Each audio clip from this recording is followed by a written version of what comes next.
ఏతత్తే వదనం సౌమ్యం లోచనత్రయ విభూషితం పాతు నః సర్వభీతిభ్యః కాత్యాయనీ నమోస్తుతే. మార్కండేయ కృత సప్తశతిలో 11వ అధ్యాయం నారాయణి స్తోత్రంలో 25వ శ్లోకం ఈ శ్లోకం. మనకి తెల్లారేస్తే అనేక భయాలు, అనేక రకాలైన మానసిక ఒత్తిళ్లు, ఈ పరిస్థితుల్లో అనారోగ్యాలు, వీటన్నిటి నుంచి కాపాడాలంటే ఏ తల్లి యొక్క వదనం సౌమ్యంగా ఉండి 3 నేత్రాలతో విరాజిల్లుతూ ఉంటుందో ఆ కాత్యాయని యొక్క దర్శనంతో మనకి అన్ని పాపాలు తొలగిపోయి అన్ని అనుమానాలు తీరిపోయి మనం జీవించగలుగుతామనే విశ్వాసంతో ఉండటానికి ఈ యొక్క ప్రత్యేక అవతారంగా చేస్తున్నారు. దీనికి మనం కొన్ని గమనించాలి. ఈమెకి ఈరోజు మనం బెల్లం అన్నం నైవేద్యంగా పెట్టాలి. ముదురు ఎరుపు రంగు లేదా పండు మెరప థిక్ రెడ్ ఆ చీర అలంకరించాలి. ఒక కథలో అనేక కథలు ఉన్నాయి. గోకులంలో ఉన్న గోపికలంతా యమునా నదీ తీరంలో శ్రీకృష్ణ భగవానుని పతిగా పొందడం కోసం చేశారు. ఈవిడ 4 భుజాలతో విరాజిల్లుతూ ఉంటుంది. అభయముద్ర, వరదముద్రలు కలిగి ఖడ్గాన్ని, పద్మాన్ని ధరిస్తుంది. అయితే ఇంకొక సందర్భంలో మనం గమనిస్తే ఇంకొక కథ మనకి వ్యాప్తంగా ఉంది. అదేమిటంటే మొదటిది మనకి కైలాసంలో ఒక రోజున శివపార్వతులు ఆనంద తాండవం ఆడుకుంటూ అప్పుడు కాత్యాయని ఆయన యొక్క కళ్ళు మూసేసింది ఈ ఆటలో. ఆయన త్రినేత్రాలు మూసుకోవడం వల్ల చతుర్దశ భవనాలు అల్లకల్లోలమైపోయి చీకటి వ్యాపించిపోయింది. 3వ నేత్రం మూయడంలో అగ్ని కూడా పద్దిరెళ్లుతోంది.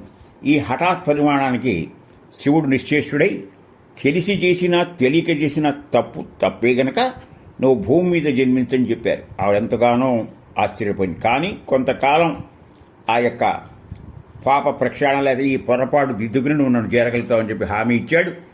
ఆ విధంగా ఆవిడ మనకి కాంచీపురంలో ఉన్నటువంటి ఏకాంబరేశ్వర యొక్క స్వామి ఆలయంలో ఆమె సైకిత లింగాన్ని చేసుకుని రోజు అర్చిస్తూ ఉండేది. అక్కడ ప్రాంతంలో ఉన్న ఒక నది ఒక రోజున విపరీతమైన వరవడితో వస్తే ఎక్కడ ఆ లింగం ఇదవుతుందో ఇబ్బంది అవుతుందని చెప్పి తన యొక్క చేతులతో వక్షస్థలం మీదతో ఆలింగనం చేసుకుంది. ఆ ముద్రలు కూడా మనకు గోచరిస్తాయి. ఏకాంబరేశ్వర ఆలయం ఒకే మామిడి చెట్టు, ఆ చెట్టుకు ఒకే కాయ. ఆ మహత్యాలు అందరికీ తెలుసు. ఆ రకంగా క్రమక్రమంగా ఆమె కామాక్షి, ఆమె కాత్యాయని కాలాంతరంలో చేరుకుంది. ఇంకొక కైద మనకి ధనుర్మాసం అంటే మార్గశిర మాసంలో ఆమె కాత్యాయని మహర్షి యొక్క అంటే ఆ కాత్యాయని మహర్షి గారిని విష్ణు చిత్రుడు అనే ఒక గొప్ప శ్రీరంగనాథ భక్తుడు ఉన్నాడు. ఆయన యొక్క గోద అంటే తులసివనాన్ని గోద అంటారు. ఆ తులసివనంలో ఈవిడ దొరికింది. గోదాలో దొరికింది కనుక ఈవిడి గోదాదేవి అని చెప్పారు. ఈ గోదాదేవి రోజు విష్ణుచిత్రుడు భక్తి ప్రపత్తులతో మాలాకారుడు చక్కటి తులసి మాల. ఎటువంటి తులసి మాల అంటే ఆ యొక్క మెడ దగ్గర నుంచి పాదాల దాకా ఉండేటువంటి అన్ని పుష్పముల యొక్క సారము కలిగింది తులసి. అలాంటి చెప్తే ఈవిడ ఆ మాల సమర్పించక ముందే ఈవిడ అద్దంలో ఆ మాలను తను ధరించి మురిసిపోయేది. ఈ తండ్రి గమనించలేదు. ఒక రోజున అందులో ఆ పూలదండలో ఒక కేశాన్ని కనిపెట్టాడు ఆయన. ఈ పొరపాటు ఎలా జరిగిందని చెప్పి రహస్యంగా చూస్తే తన పిల్ల చేసిన తప్పు. ఆవిడ లక్ష్మీ అంశ సంభూతురాలు. పిల్లని ఏమంటాడు, చాలా మానసికంగా వ్యసంచాడు.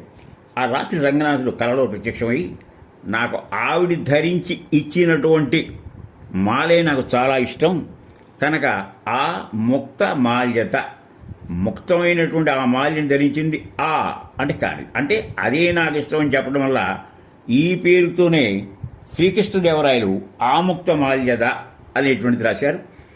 మరి ధనుర్మాస విశిష్టతలో గోదాదేవి యొక్క ప్రత్యేకత, సుప్రభాతంలోనే మనకి పాసురములు, మరి విష్ణు భక్తులు పాసురములు, శివభక్తులు పాసుంబరాలు అంటారనమాట.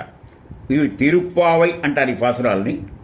ఆ శివభక్తులు తిరుంబావై అంటారు. ఏది ఏమైనా మహత్తరమైనటువంటి కథలు ఈ కాత్యాయని చుట్టూ ఉన్నాయి. అలాంటి తల్లి మన్ని ఆశీర్వదించాయి, మన్ని కాపాడాలి సర్వకాల సర్వావస్థలని చెప్పి ఈ యొక్క ఇంద్రకీలాద్రిపై చేసినటువంటి దుర్గాదేవిని కాత్యాయని దేవిగా అలంకారం చేస్తారు. విషయం తెలుసుకుంటే మనకెంతో ఆనందం మిగులుతుంది కనుక ప్రతిదానికి ఒక వెనక కథ ఉంటుంది. ఆ కథలు మనకి వ్యధలు పోగొట్టి అమృత సుధలుగా మన హృదయాంతర్గతం అవుతాయి. కనుక హరి ఓం.